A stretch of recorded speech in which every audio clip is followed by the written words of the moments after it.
Bonjour à toutes et à tous, bienvenue pour ce premier webinaire de présentation de l'appel à projet FSE+. Je vous propose qu'on attende encore 2-3 petites minutes que tout le monde puisse bien se connecter et on répondra à toutes vos questions.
Donc je vous propose de commencer sans plus attendre. À nouveau, bonjour à toutes et à tous et bienvenue pour ce webinaire de présentation de l'appel à projet FSE+, qui s'intitule Soutien à des programmes nationaux thématiques d'accompagnement au changement d'échelle d'entreprise de l'ESS.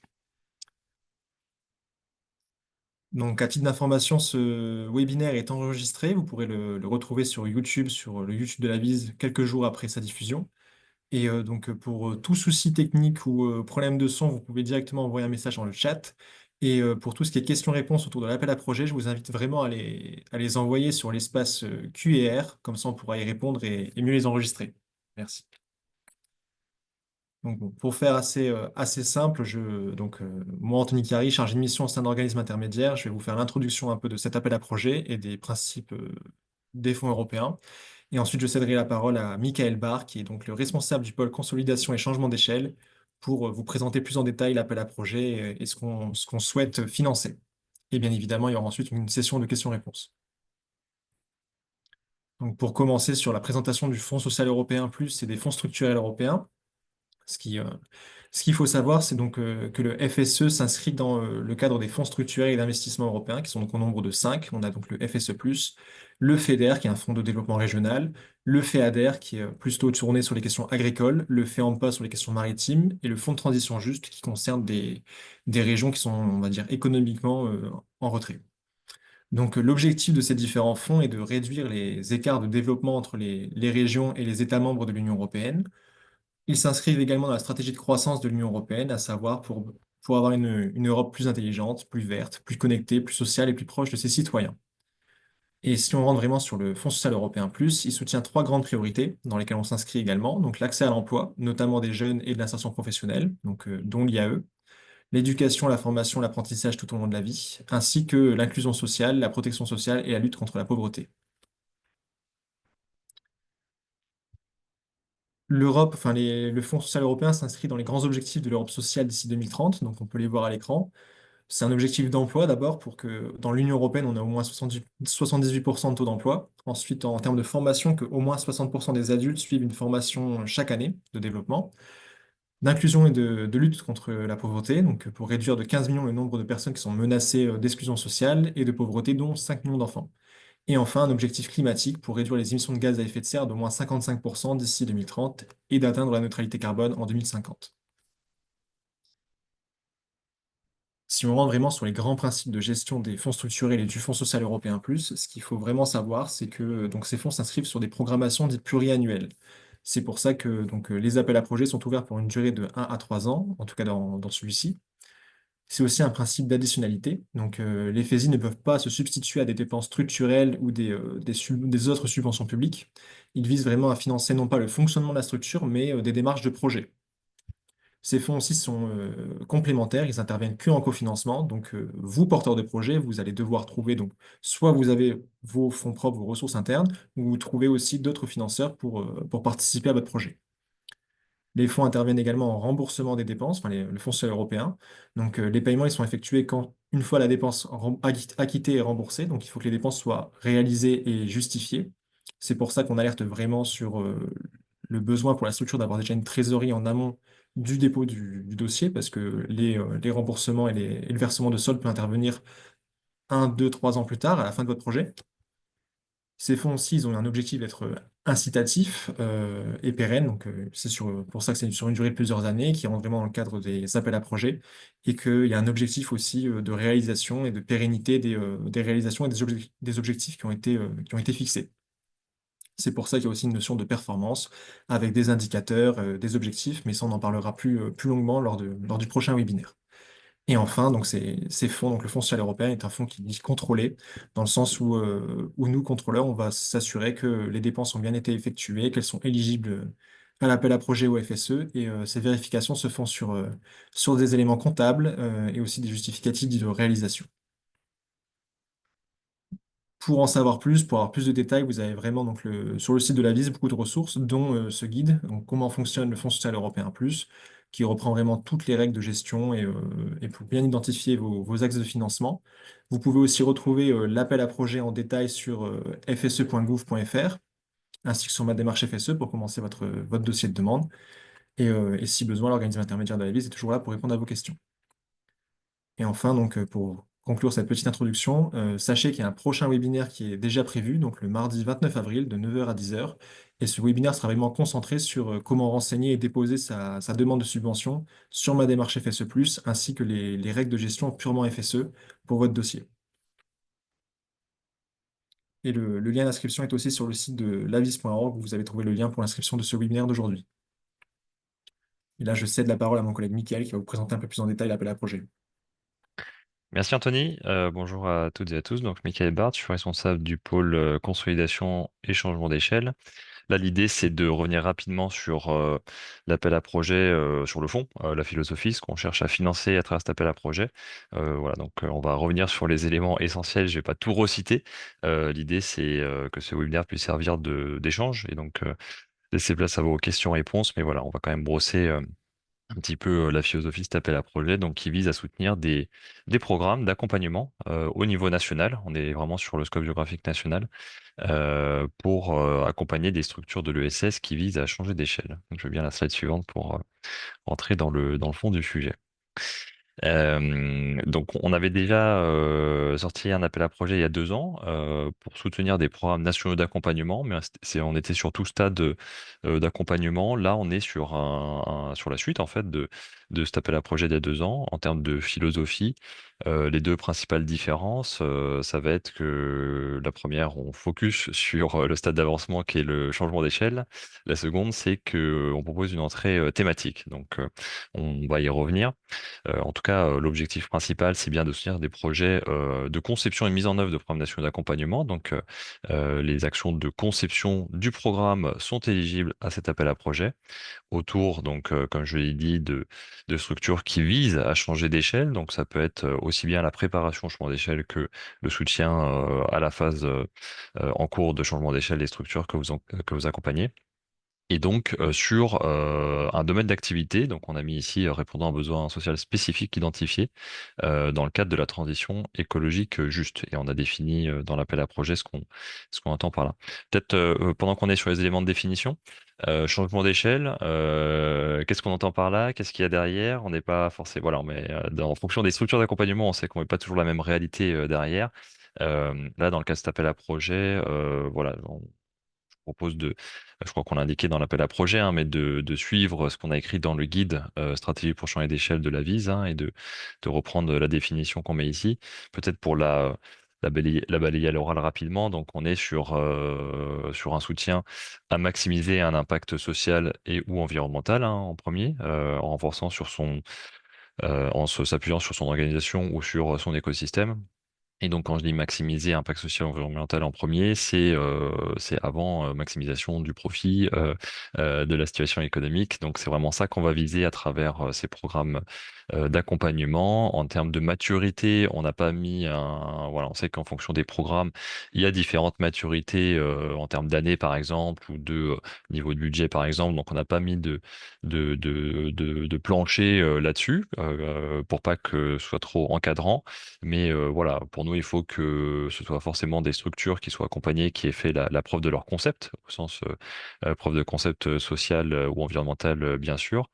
Et ensuite, voilà, sur les modalités d'accompagnement, il faut que ce soit des promotions, mais ce que vous accompagnez, ça peut être aussi bien des stratégies individuelles, donc diversification d'activités, essaimage, que des stratégies plurielles, collectives, comme de la coopération simple, renforcée. Voilà, on est un peu agnostique sur les choix que vous faites. Il faut qu'ils soient logiques et bien expliqués, mais on n'est pas sur des programmes d'accompagnement uniquement sur des questions d'essaimage, par exemple. C'est ça que je veux dire.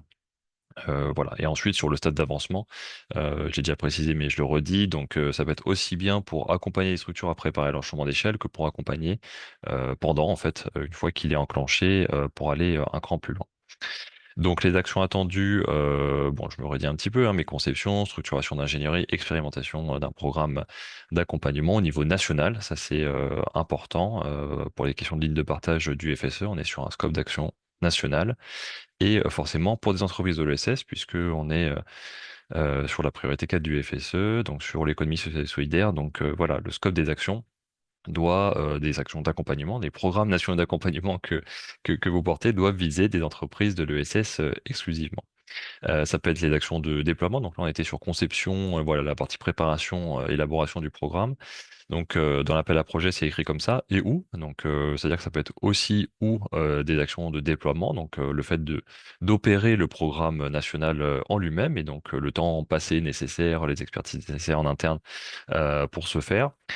Et l'autre point qui forcément nous intéresse et qui on pense est intéressant pour tout le monde, c'est les actions de capitalisation. Donc, se dire que voilà, sur ces actions de mener des programmes d'accompagnement nationaux, c'est intéressant d'échanger sur les bonnes pratiques, sur les écueils à éviter, voilà, sur les actions réalisées, les résultats. Donc, forcément, s'il y a des actions de capitalisation, ça peut rentrer dans le financement du projet. Et par ailleurs, nous, on va animer, alors ce qu'on a mis dans l'appel à projet, c'est une plateforme, mais en fait, c'est un réseau des acteurs nationaux qui accompagnent sur ces questions de changement d'échelle au niveau national. Et donc, l'idée, c'est que, voilà, c'est que les opérateurs de ces programmes-là fassent partie de ce réseau-là pour échanger sur ces bonnes pratiques en tant qu'opérateur national de programme pour le changement d'échelle. Je veux bien la slide suivante, Anthony, s'il te plaît. Donc, ce qu'on attend spécifiquement en termes d'intention de financement, c'est bien un domaine d'activité avec un besoin social spécifique. Donc, ça veut dire, voilà, on est sur des enjeux thématiques, transition écologique juste, hein, il faut que ça rentre dedans. Ensuite, on n'a pas fléché des domaines spécifiques de notre côté. Et par contre, c'est important pour nous de bien comprendre pourquoi voilà, votre choix en termes de domaine d'activité, l'importance pour l'ESS, pour l'écosystème, en quoi ça répond à un besoin social spécifique. Voilà, et pas juste citer le domaine et rentrer sur la mécanique d'accompagnement. Pour nous, c'est important de comprendre enfin, le lien à la stratégie, en fait, et en quoi ça répond à un besoin social spécifique de lancer un programme national sur ce sujet que vous voulez traiter. Comme je l'ai dit, il faut qu'il soit ouvert à toute entreprise de l'ESS en changement d'échelle ou souhaitant changer d'échelle. Donc voilà, là, je redis un petit peu ce que j'ai déjà dit. Et l'idée, c'est que ce soit, donc ça c'est le dernier bullet point, en promotion, donc que ces acteurs qui sont accompagnés soient ensemble. Donc ça veut dire de l'accompagnement collectif, forcément. C'est une dimension qui nous semble intéressante et importante et qu'on veut soutenir, c'est notre choix. Mais ça n'empêche pas d'avoir d'accompagnement individuel aussi, hein. Forcément, il peut y avoir les deux. C'est juste que dans la conception, dans le programme, il doit y avoir une dynamique de promotion, une dimension collective pour être éligible. Le bullet point du milieu que j'ai zappé, donc c'est voilà, c'est être ouvert à toute entreprise de l'ESS au niveau national. Donc là, sur la manière de faire, encore une fois, on n'a pas d'idée préconçue dans l'appel à projet. Ça peut être un appel à manifestation d'intérêt, un appel à projet, donc des choses assez classiques, ou d'autres, si c'est pertinent. Là-dessus, c'est à vous de proposer. Peut-être le point de vigilance, effectivement, qui est important à rappeler, c'est que là, l'idée, c'est de soutenir des acteurs de l'accompagnement, des gens qui sont professionnels de l'accompagnement et qui vont accompagner sur un domaine d'activité, donc par appel à projet, voilà, de manière ouverte, c'est ça que je veux dire. L'idée, c'est pas de soutenir des programmes internes réservés à des adhérents uniquement ou des membres de structures d'un réseau. Donc voilà, on est sur un programme national d'accompagnement ouvert à l'extérieur et pas uniquement réservé aux membres pour être éligible à l'appel à projet. Sur les critères d'éligibilité et les modalités de l'appel à projet, en tant que structure soutenue, il faut être une entreprise de l'ESS soi-même aussi. Donc là, on suit ce qui est défini dans la loi ESS 2014, hein, sans surprise. Donc les sociétés commerciales sont aussi éligibles, hein, si elles suivent bien les critères de la loi. Euh, et sur les modalités, on est sur un appel à projet, donc une durée d'opération qui peut aller de 12 à 48 mois. C'est bien ça, Anthony? Oui, oui, je te confirme, c'est bien ça, sur une durée jusqu'à 48 mois. Pour la fin Super. de programmation 2021-2027-28. Ok, très bien. Voilà, je voulais être sûr de pas dire de bêtises. Donc de 12 à 48 mois, donc vous avez des dates, donc ça peut être du rétroactif aussi, hein, au 1er janvier 2025, et ça peut aller l'opération jusqu'à 2028, fin 2028 au plus tard, sur un périmètre national, comme on a dit. Donc ça veut dire sur à minima sur plusieurs régions, hein. C'est pas forcément un programme qui est dans toutes les régions de France exclusivement, mais voilà, si c'est que sur une seule région, c'est pas éligible.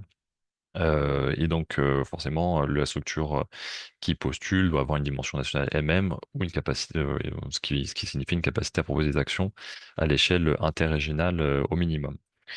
Sur la partie financière, on est sur un taux de cofinancement maximum de 50% des coûts total éligibles avec un plancher de FSE de 200 000 euros. Donc 50%, 200 000 euros de FSE, ça veut dire que le coût total du projet minimum est de 400 000 euros.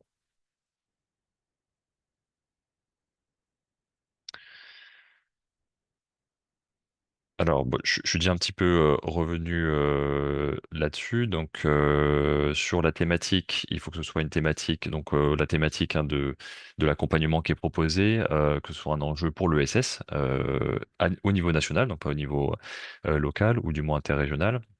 Donc voilà, encore une fois, bien justifier dans votre réponse ces éléments-là, c'est important et pas que ça tombe comme un cheveu dans la soupe pour le dire comme ça.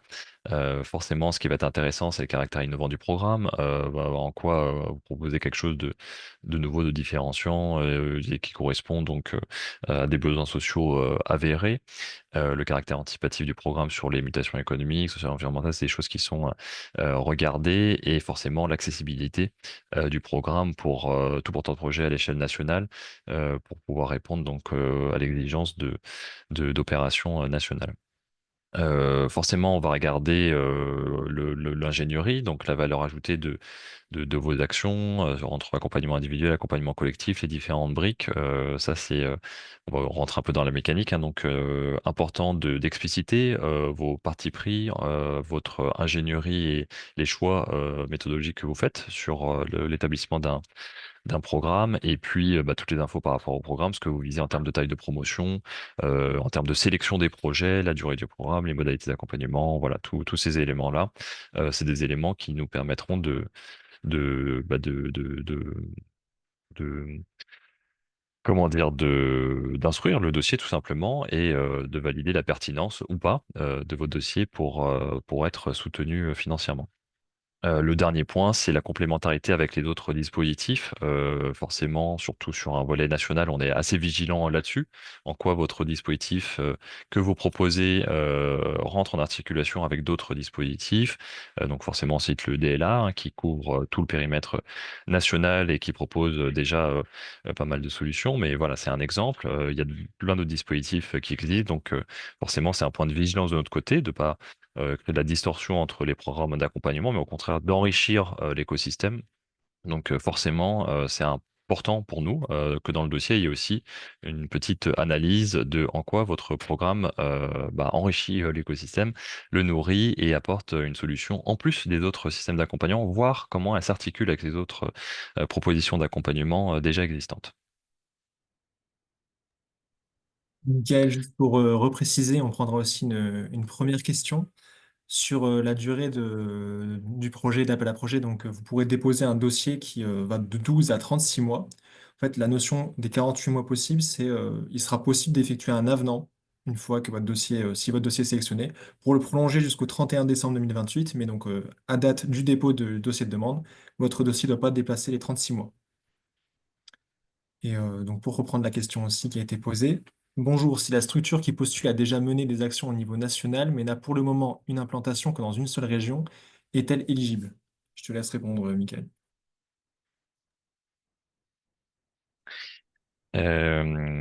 Du coup, ce que je comprends, c'est que la structure, oui, est déjà sur une région. Donc, forcément, si elle reste uniquement sur un programme national sur une seule région, ça marche pas. C'est antinomique avec ce qu'on cherche à financer. Si par contre, l'idée, c'est de passer un cap et de développer ce programme-là dans de nouvelles régions, oui, ça me semble être en phase avec l'intention de financement. Alors, pas de manière rétroactive sur ce qui a été fait dans la région, hein, sur les nouvelles actions de déploiement dans de nouvelles régions.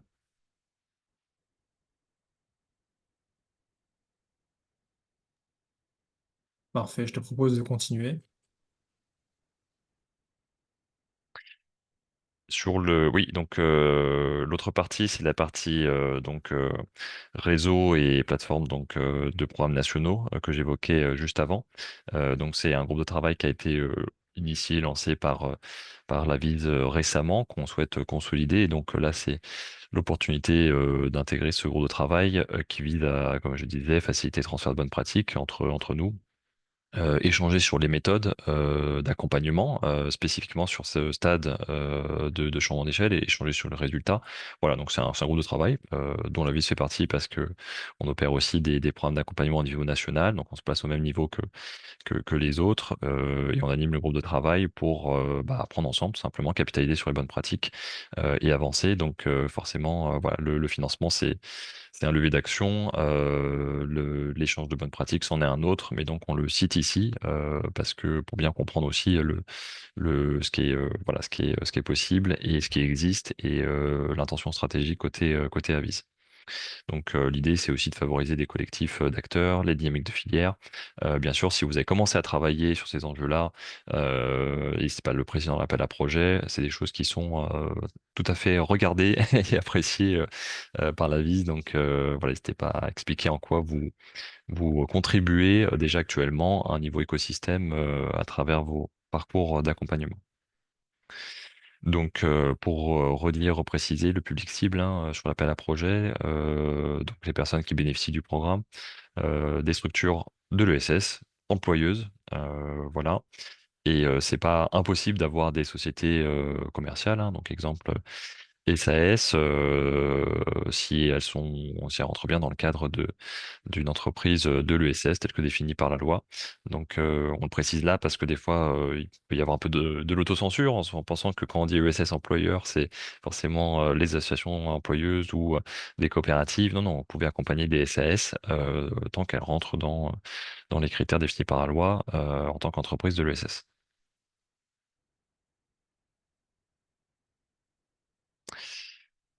Et je crois que c'est tout de mon côté. Je te repasse la main peut-être Anthony sur la partie forfait? Ça marche. Donc oui, donc sur des règles un peu particulières d'éligibilité, ce qu'il faut savoir dans cet appel à projet, c'est que seul le taux forfaitaire de 40% est ouvert. C'est donc le taux de 40%, donc c'est vos dépenses directes de personnel multipliées par donc 1,4 pour toutes vos dépenses dites indirectes au projet, donc de fonctionnement, de prestations et autres. À noter aussi que donc dans cet appel à projet ne seront retenues que les opérations qui présentent donc des personnels valorisés dans le plan de financement qui sont affectés soit à 100%, soit à des taux mensuellement fixes et supérieurs, enfin égal ou supérieur à 50%. Donc, il y a eu vraiment un choix qui a été fait sur cet appel à projet de prendre, entre guillemets, de la valorisation de gros temps, entre guillemets, donc des personnes qui sont vraiment affectées soit en 100% de leur travail ou en grande partie, en tout cas, sur le projet FSE. J'insiste aussi sur le fait qu'il faut bien s'assurer dans votre dossier de demande que donc, ces personnes qui sont valorisées dans vos dépenses directes, elles soient affectées de manière opérationnelle au projet, donc pour la réalisation des actions, et non pas dans des missions qui sont plutôt d'ordre administratif ou de gestion, parce que donc, ces missions et ces actions-là font partie du fameux forfait de 40%. Au stade du dépôt de votre dossier, vous devrez fournir aussi à minima le contrat de travail ou fiche de poste des salariés que vous allez valoriser dans le plan de financement, ainsi qu'un modèle de lettre de mission. Ces modèles-là, ils seront disponibles également. Et enfin, si votre programme a peut-être commencé au 1er janvier 2025 ou que vous avez déjà une idée des justificatifs que vous allez apporter, vous pouvez déjà les fournir au stade de votre dossier de demande, ainsi qu'un exemple de bonne compréhension de la publicité FSE+. On, on détaillera plus tout ça sur le prochain webinaire, mais vous pouvez aussi déjà trouver ces liens sur abyss.org et fse.gouv.fr.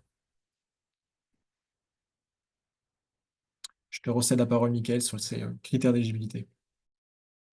Oui, merci Anthony. Qu'est-ce qu'on va regarder sur les dossiers de candidature? Forcément, le niveau de maturité de l'organisation pour accompagner qui plus est des structures déjà matures, forcément. Le fait que vous soyez déjà organisé, bien organisé, que vous ayez les compétences en interne pour le faire, c'est des choses qu'on va forcément regarder, votre capacité à porter le programme au niveau national, tout simplement, pour le dire comme ça.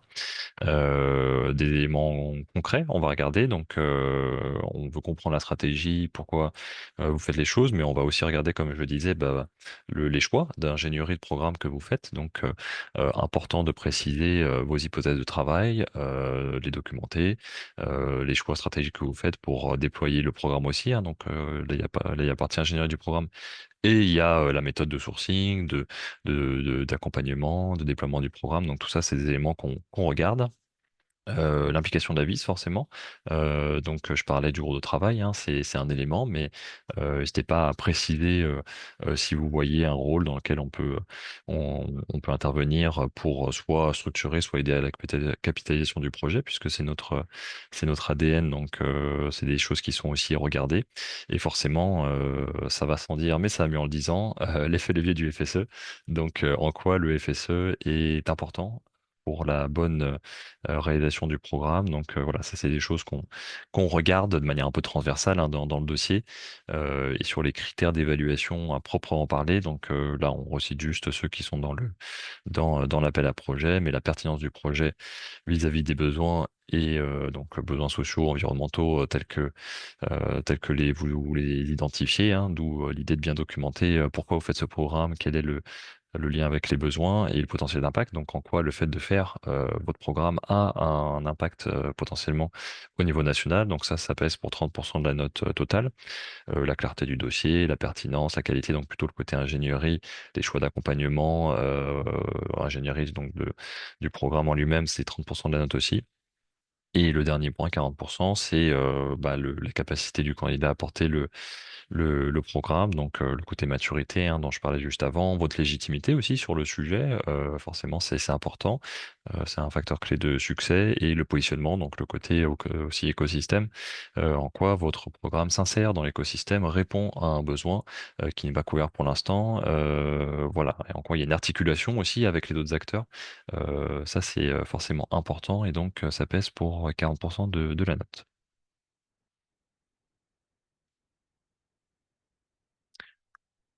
Est-ce que je te repasse la main, Anthony? Allez, je vais prendre le relais donc sur les questions de calendrier. Donc l'appel à projet a été lancé là très récemment et donc la date limite de dépôt des demandes c'est le 19 mai à 23h59. Bon, bien évidemment, on vous invite à déposer un petit peu en amont. Et une fois que donc cette date est passée, on passe donc à l'instruction de vos dossiers de demande par le service, donc l'organisme intermédiaire de l'AVIS, l'équipe programme de l'AVIS, ainsi que par un prestataire externe. En fonction du nombre de candidatures, cette instruction peut durer entre 3 et 6 mois. Une fois qu'elles ont toutes été instruites, on passe donc au comité de programmation, qui est prévu donc au troisième trimestre 2025. C'est des dates qui sont prévisionnelles. Une fois que ce comité passe, il sélectionne les dossiers qui sont lauréats et ceux qui ne le sont pas. Vous recevez donc une lettre de notification qui vous informe si vous êtes lauréat ou non de cet appel à projet. Pour les lauréats, on passe ensuite à la phase de conventionnement, toujours au troisième trimestre, et ensuite on verse une avance sur votre dossier. Donc, à titre d'information, l'avance, elle est de 20% de votre montant FSE qui sera conventionné. Puis se passe votre projet, donc pendant 2025, 26, 27. Dans le cadre de cette période-là, on peut réaliser, nous, organismes intermédiaires, une visite sur place de votre projet, parce que c'est toujours mieux de voir les réalisations en face à face et non pas derrière un écran.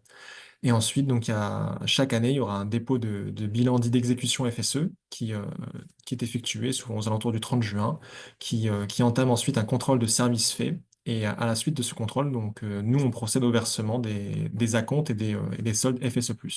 Donc, c'est un peu tous ces petits points d'étape à retenir dans le cadre d'un projet FSE+.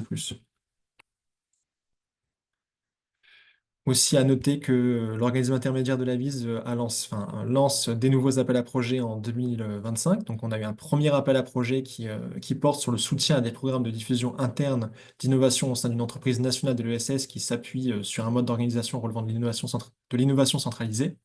Donc il a été lancé le 6 février et sa date limite de dépôt, c'est lundi prochain. Et ensuite, donc plus tard, donc il est toujours prévu au deuxième trimestre 2025, mais il n'est pas encore confirmé par notre autorité de gestion, la DGFP. Donc c'est un appel à projet sur le changement d'échelle des entreprises de l'ESS. Et cet appel à projet, il visera plutôt à soutenir les actions nationales qui sont liées au changement d'échelle dans des nouvelles régions par des entreprises de l'ESS et dont le cœur de l'activité repose vraiment sur le déploiement d'un projet à impact social sur des thématiques qui sont encore en train d'être validées. Donc, je pourrais pas être plus précis que ça aujourd'hui. Mais donc, cet appel à projet sera lancé prochainement, on l'espère. À noter également que donc, on a mis en place un système de permanence à la VIS. Donc, pour toute question que vous avez à l'issue de ce webinaire, vous pouvez contacter directement l'adresse mail contact qui est présentée ici ou le numéro de téléphone qui s'affiche. Et donc, la VIS, on répondra à vos sollicitations. On pourra proposer même un temps d'échange si c'est nécessaire pour vous appuyer dans votre demande de projet. Bon, juste une cartographie sur nos récents lauréats qui sont soutenus dans le cadre du précédent appel à projet, donc sur l'impact social et sur l'ancien appel à projet Programme national d'accompagnement d'entreprise de l'ESS, et aussi sur les SEMAG. J'en profite pour regarder aussi les questions-réponses. Si vous en avez, n'hésitez pas encore à en poser. On a pas mal de temps encore, donc n'hésitez vraiment pas. Et je commence par une question de Angèle Dransart. Si les structures bénéficiaires ne sont pas toutes employeuses, mais certaines oui, à ce jour, mais que le projet d'accompagnement est de leur permettre d'employer, est-ce éligible? Moi, je peux répondre. Euh, Forcément, ça attire des points de vigilance de notre côté parce que si on est sur des structures qui ne sont pas encore employeuses et le but du programme, c'est de les aider à de ma compréhension rapide à consolider le modèle pour recruter des premiers salariés. Pour moi, on est plus sur un programme de consolidation plutôt que de changement d'échelle. Et voilà, ce serait pas forcément le scope de cet appel à projet. Après, si vous êtes dans, je connais pas là, c'est le parcours que vous proposez, mais si c'est un soutien à des assos par exemple, très tourné sur des bénévoles qui portent les actions et que on est vraiment sur le changement d'échelle avec très peu de salariés. Bon, bref, si on est sur une exception, là, il faudrait rentrer un peu plus dans le détail et en discuter pour vérifier l'éligibilité. Mais de prime abord, comme ça, en lecture rapide, je dirais qu'on est plus sur de la consolidation et moins dans le scope et l'intention de ce qu'on cherche à financer. J'enchaîne. Bonjour. Merci pour la présentation. Quel suivi de structure accompagnée doit être mis en place? J'imagine donc tout au long du Ah projet oui. soutenu. Bah, c'est une bonne question. Là encore, ça va être difficile de répondre de but en blanc. On n'est plus dans le cas par cas. Mais l'idée, c'est qu'il y a un suivi forcément pendant le programme. Donc ça, c'est des éléments qu'on qu'on- on va regarder dans le cadre de l'instruction, qu'il y a un programme délimité dans le temps avec un accompagnement et un suivi dans le temps du programme. Ensuite, on n'a pas d'exigence forcément de suivi à la sortie du programme, pour le dire comme ça, sauf si on est sur enfin, ça peut faire partie aussi de l'ingénierie du programme, hein, et si c'est dans un secteur d'activité où c'est nécessaire de fournir un peu de suivi post-programme, voilà, pas fermé à la question, mais là, l'objet de cet appel à projet, c'est plutôt qu'il y ait du suivi pendant le programme. Après, sur quel suivi exactement, là, c'est votre expertise. C'est votre expertise en fonction de votre ADN, ce que vous voulez proposer, du secteur d'activité. Donc voilà, nous, on n'aura pas de... c'est des choses qu'on va analyser, mais on n'a pas d'idée préconçue sur le sujet. Hormis accompagnement individuel, collectif, il peut y avoir de l'expertise. Enfin, mais voilà, le tandem accompagnement collectif, individuel, c'est un peu le cadre de base, j'ai envie de dire, sur la partie suivi. Bonjour. Est-ce qu'il y a une condition de temps d'existence de la structure juridique? De plus, votre structure Andes a déjà été soutenue dans le cadre d'un FSE d'essaimage par la VIS. Est-ce qu'il est possible de recandidater sur un projet différent? Donc, pour répondre à la question de la condition de temps d'existence, il n'y a pas vraiment de condition de temps. Dans l'appel à projet, ça n'a pas été défini comme tel. Après, il faut savoir que quand on instruit votre dossier, on regarde aussi la viabilité financière, donc ce qui sous-entend que votre structure a déjà une existence juridique de plusieurs années, donc minimum 3 ans, mais il n'y a pas vraiment de conditions. On va dire, un point d'alerte qu'on regarde à l'instruction, mais c'est pas on va dire une condition sine qua non pour candidater. Ensuite, sur le fait que vous avez déjà été soutenu par un FSE et surtout de la VIS, j'insiste, enfin, je confirme que oui, vous pouvez à nouveau recandidater sur un appel à projet différent. Néanmoins, je vous invite aussi à vérifier qu'il n'y a pas toutes ces questions de double financement, et je pense que je vais les détailler un peu, parce que la question suivante est à peu près similaire. Parce que la question suivante, c'est si on a déjà été soutenu sur un appel à projet similaire, est-ce qu'on peut postuler de nouveau? Donc à nouveau, vous pouvez à nouveau postuler sur un appel à projet, on va dire que ce soit PNA ou si vous avez été lauréat sur un ancien appel à projet de l'AVIS ou du FSE. Néanmoins, j'insiste vraiment sur le fait de faire attention à ce qu'il n'y ait pas une question de double financement, que ce soit sur le périmètre donc temporel de vos actions, si vous êtes soutenu sur différents projets européens sur la même période de temps, ou bien si c'est les mêmes salariés qui sont valorisés en plan de financement, ou des actions similaires, on est vraiment vigilant là-dessus, et on va écarter vraiment tout dossier où il y a un risque de double financement ou entre guillemets de surfinancement sur l'opération. Donc vraiment, on vous demande à être vigilant là-dessus sur les actions, les salariés valorisés et la durée de votre projet soutenu. Aussi, dans l'appel à projet, on a fait une mention qui explique que, on aura un regard particulier sur les projets qui ont déjà été lauréats des appels à projets de la BIS. C'est pas un critère, on va dire, éliminatoire, c'est juste pour mettre un point d'alerte, parce qu'on essaie aussi d'avoir vraiment une vision exhaustive de tous les projets qui sont présentés. Peut-être je reviens sur ce que tu as dit un peu plus tôt, Anthony, mais là, dans cet appel à projet, aussi par mesure de simplification, on propose donc les personnes affectées au projet, donc au programme national d'accompagnement, soient au minimum à 50% sur ce projet. Donc, ça veut dire que de votre côté, il faut que vous soyez en capacité, voilà, on n'est pas sur des bouts de temps de 10 pour quelqu'un qui a 10% sur l'autre projet, 10% sur celui-ci. On est sur des temps assez significatifs quand même à consacrer au projet. Donc voilà, faut être en mesure d'expliquer de prouver ça.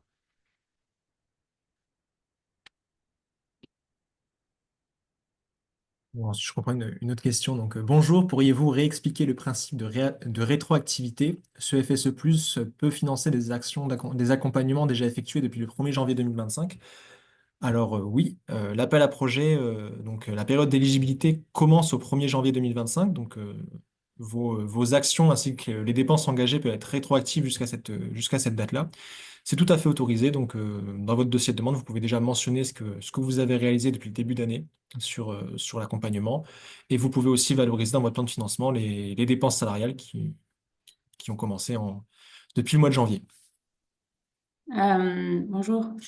Du coup, pour compléter, en revanche, si vous faites de la rétroactivité, il faut bien que vous soyez en mesure de justifier des temps passés, enfin que vous ayez déjà l'habitude un peu du FSC pour pouvoir justifier des temps de manière rétroactive.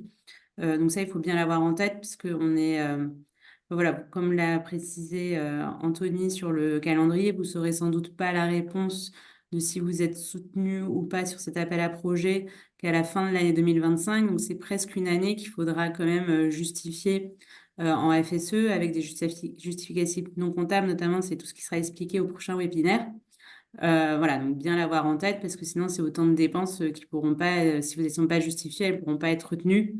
Et donc voilà, enfin c'est quand même un point important à considérer, sachant qu'en plus là, comme on l'a dit, enfin c'est des projets pluriannuels de 3 ans qui pourront éventuellement aller jusqu'à 4 s'il y a encore de l'enveloppe disponible. Donc jusqu'en 2028. Donc enfin voyez aussi sur du long terme, peut-être. Voilà. Oui, pour vraiment terminer là-dessus, si votre projet a démarré au 1er janvier 2025, on vous invite réellement à déjà déposer des justificatifs de réalisation qui montrent enfin, le bon démarrage, on va dire, de votre projet. Maintenant, on a une question plutôt sur le côté financier. Donc, bonjour, pour avoir une visibilité financière, combien de lauréats pour un montant total de 3 millions d'euros, s'il vous plaît? Comme vous l'avez noté, l'enveloppe de l'appel à projet enfin, est restreinte et de 3 millions d'euros. Pour donner une idée de la visibilité financière, c'est un petit peu compliqué dans le sens où bah, déjà, on n'a pas le nombre de dossiers qui ont été déposés, on ne sait pas non plus les montants qui ont été valorisés dans chacun des dossiers. Donc là, franchement, à date, je ne pourrais pas vous donner une estimation ou une fourchette, on va dire, fiable. Pour compléter, si vous faites le calcul, 3 millions divisé par le plancher de 200 000 euros, ça fait 15 projets maximum. Ensuite, nous, l'idée, c'est pas de niveler par le bas. C'est plutôt de respecter les projets que vous proposez. Après, forcément, il peut y avoir un temps de discussion, négociation sur le plan de financement, en fonction de l'instruction qu'on fait. Mais, euh, mais voilà, on va pas niveler tous les projets par le bas pour maximiser le nombre de dossiers. Donc le 15, il est très théorique et il sera plutôt en dessous a priori. Oui, ça dépend de vraiment beaucoup de critères sur le nombre d'actions menées, d'années, de personnes valorisées et toute la période d'instruction. Donc, on va dire 15, c'est le chiffre en plancher minimum, mais on sera sûrement à moins. Donc, Mathieu qui reprend une question précédente où il parlait du suivi en termes administratifs documentaires pour le FSE+. Je vous invite à repréciser votre question, Mathieu. J'enchaîne sur la question de Colline Le Bolloc. Bonjour et merci. Le changement d'échelle concerne forcément une structure ou un projet ou bien un projet d'une structure peut-il être soutenu?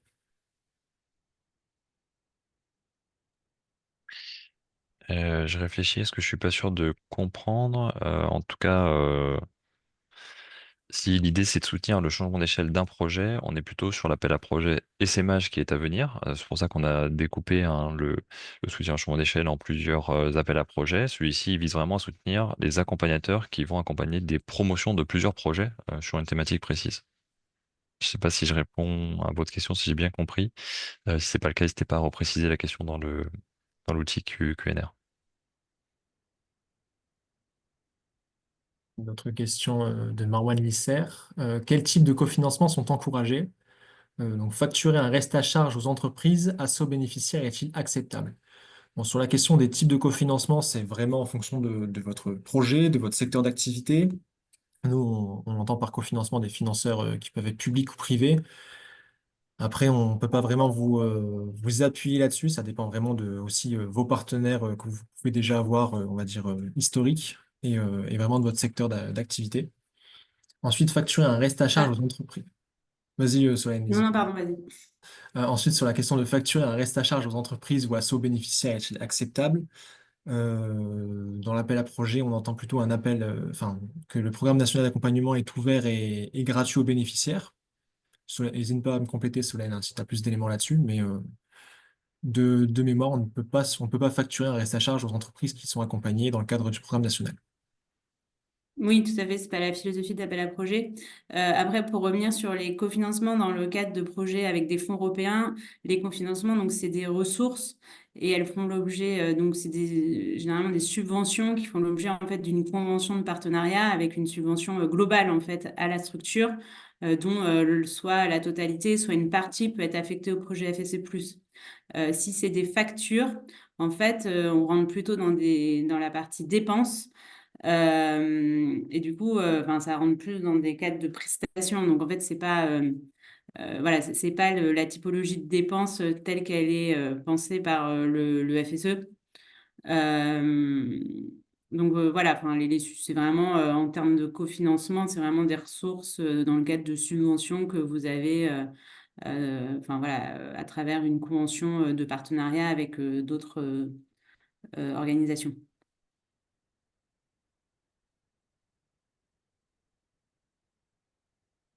On continue avec, je pense que Mathieu, vous avez précisé votre question. Donc, par exemple, doit-on récupérer des documents ou des questionnaires spécifiques pour remonter à l'Union européenne sur les bénéficiaires finaux, entre parenthèses, les entrepreneurs accompagnés?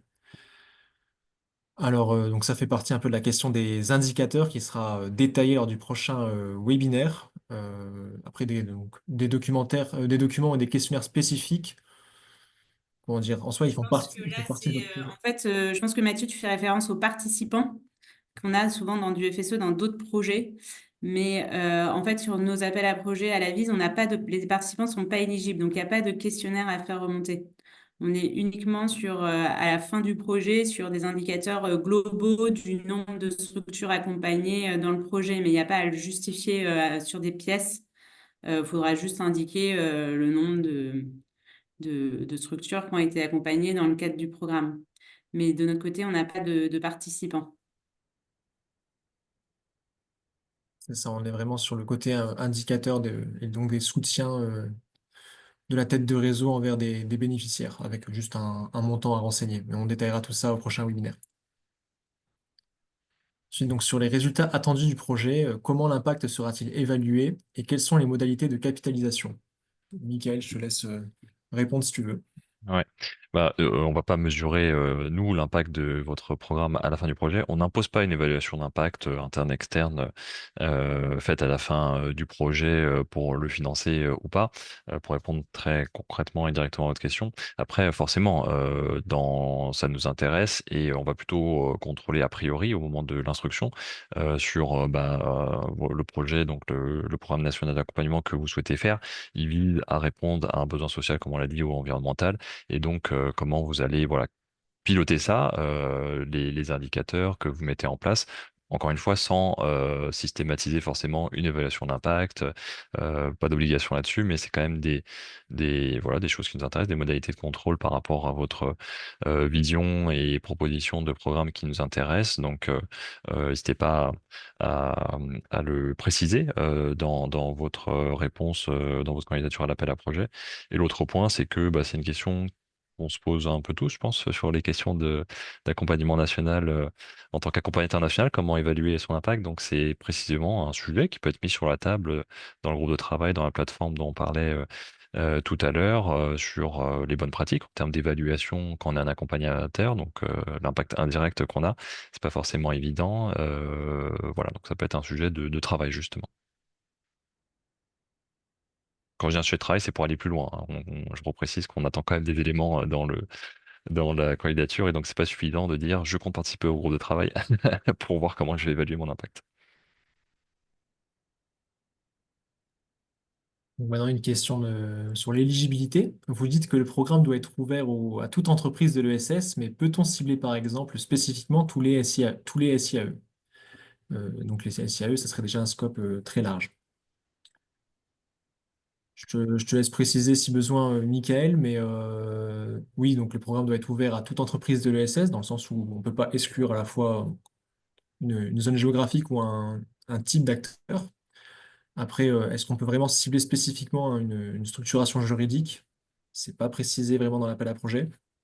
Et pour moi, ça pose pas de problème si voilà, si c'est votre scope d'action. L'idée, c'est pas de dénaturer vos actions et s'il y a une raison Voilà, si vous êtes en capacité de justifier le choix de cibler spécifiquement les CIE parce qu'elles contribuent voilà, à un besoin social, environnemental spécifiquement, et que certains ont besoin de changer d'échelle, bon voilà, ça c'est vous qui allez écrire, mais en tout cas, oui, c'est possible de cibler une catégorie spécifique comme celle-ci, tant qu'elle reste dans l'ESS, mais a priori, CIE, ça pose pas de soucis. En fait, ce point fait surtout référence au fait que si vous, enfin, vous pouvez pas viser uniquement vos adhérents, mais bien être ouvert à l'extérieur de votre structure, en fait. Oui, et Mais l'autre après, votre appel à projet de fait va définir un secteur d'activité, donc peut-être un type d'entreprise. Enfin, mais, euh, mais voilà, c'est vraiment la notion pour le coup, un projet qui viserait. je crois qu'on a perdu Solène, non? Ouais, je crois qu'on a perdu ce point. Ah, Ah, c'est bon, t'es de retour, ah, Solène, pardon. vas-y. Oui, non, je disais juste un projet qui viserait uniquement les adhérents d'une structure serait inéligible et serait même pas instruit. Voilà, enfin, comme ça, enfin, Oui, l'autre cas de figure, c'est si vous avez un programme national d'accompagnement où il y a 81% même 50% d'acteurs non ESS, et que vous introduisez une petite part de ESS dans votre programme qui n'est pas prévu pour des acteurs de l'ESS, voilà, c'est pas ce qu'on veut financer. C'était pour clarifier ce point aussi.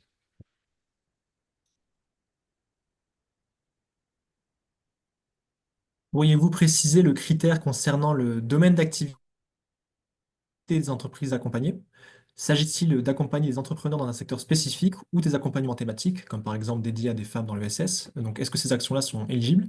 Et y a-t-il un minimum de femmes accompagnées dans le projet ou un coût par entrepreneur? Et enfin, donc il y a trois questions. Et enfin, quel est le nombre de régions minimum que le projet doit viser pour être considéré comme national? Donc, si je reprends cette longue question, le domaine d'activité des entreprises accompagnées, ça dépend aussi donc, de votre secteur d'activité, de votre expertise, de votre légitimité dans le domaine. Donc, oui, vous pouvez cibler un secteur d'activité pour votre programme d'accompagnement.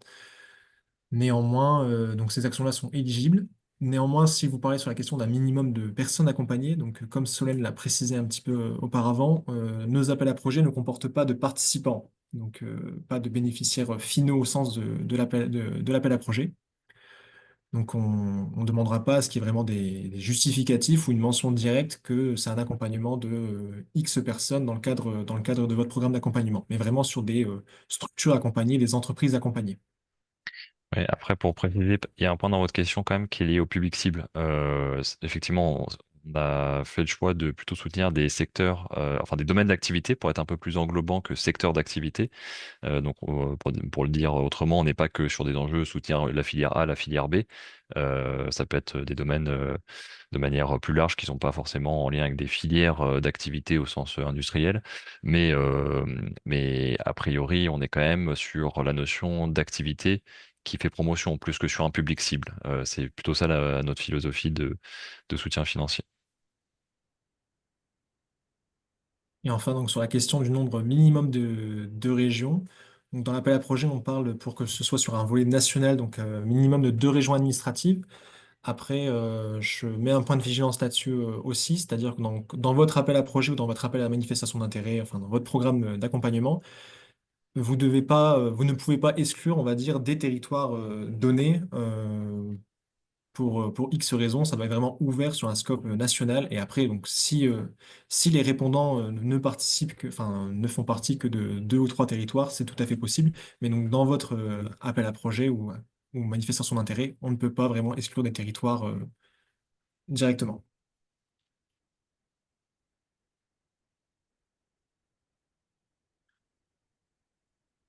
Donc, je continue les questions. Dans le cadre de ce FSE+, doit-on mettre en place un suivi spécifique des entrepreneurs accompagnés pour justifier leur accompagnement? Par exemple, doit-on réaliser des questionnaires d'entrée-sortie destinés à l'Union européenne ou récupérer des documents d'identité ou autres? Donc, je pense que c'était pour compléter votre précédente question. Donc, à nouveau, il n'y a pas de participants au sens de cet appel à projet, donc on ne demandera pas de justificatif sur les questionnaires d'entrée-sortie ou, euh, ou pour récupérer des documents d'identité. On ne souhaite pas avoir de documents d'identité des bénéficiaires de votre programme, et qui sont des structures de l'ESS. Vraiment, nous, En termes de justificatifs, on expliquera en plus détaillé, mais on est vraiment sur des justificatifs comptables des salariés valorisés et de réalisation de votre structure dans le cadre du programme d'accompagnement.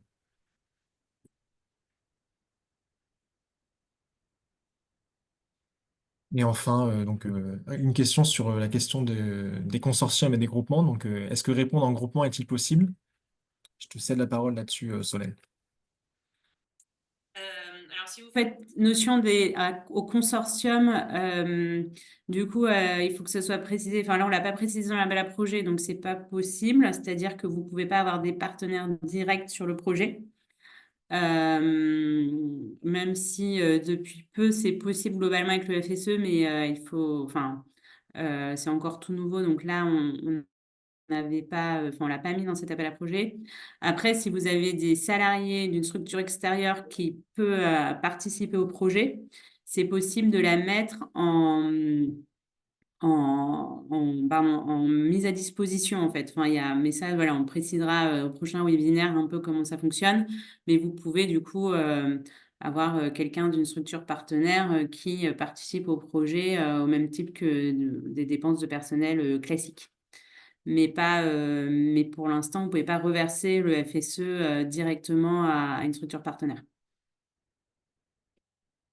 Voilà, j'espère que c'est clair.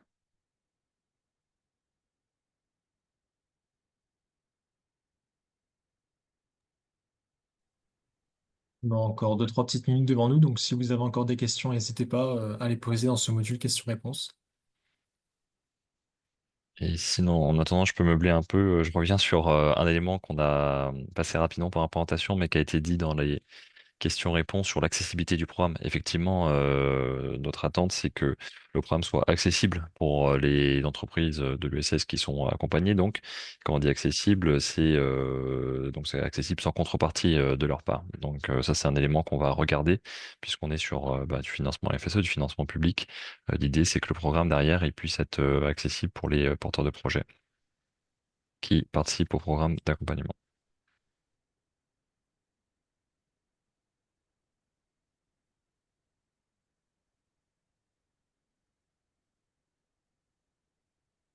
Oui, c'est ça, on ne peut pas répondre en groupement. Enfin, vous ne pouvez pas avoir un chef de file avec des partenaires qui répondent. Pas sur cet appel à projet.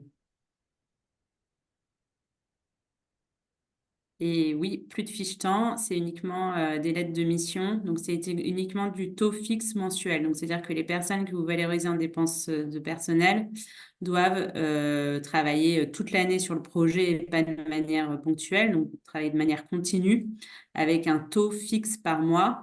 C'est-à-dire que si la personne, c'est-à-dire qu'à 50%, ça veut dire qu'il y a un demi ETP, donc 50% de son temps de travail chaque mois, qui est dédié au projet FSE. Et du coup, ça veut dire, mais ça, pareil, on y reviendra au prochain webinaire, qu'il n'y a pas à suivre les temps de manière journalier, mais simplement avoir une lettre de mission qui indique le taux d'affectation de la personne au projet. Et qui ne devra donc pas. Voilà, enfin, et ça sert de seul justificatif.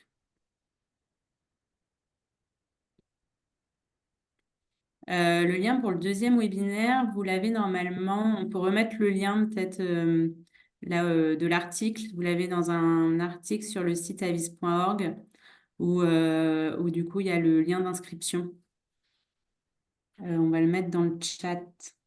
Je suis en train de le chercher pour le remettre dans le chat. Après, donc si vous avez trouvé le lien pour le webinaire d'aujourd'hui sur avis.org, c'est exactement sur la même page, mais je vous retransfère ça tout de suite. Ah, bah, Louise Il l'a a été envoyé. envoyé par Louise, ouais. Parfait. Et après, alors, on vous retransmettra également des modèles et des trames. Un modèle Word, justement, de la demande de subvention, un modèle de lettre de mission, enfin, ce qui peut vous être utile, justement, pour répondre à l'appel au projet.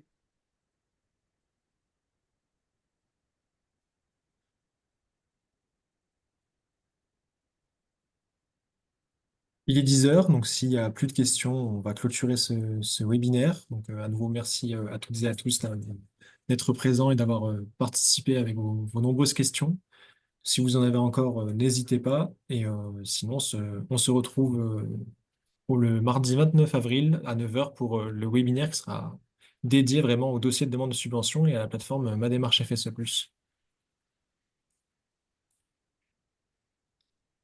Merci et bonne journée. Bonne journée Merci à tous. beaucoup, bonne Au journée. revoir. Au revoir.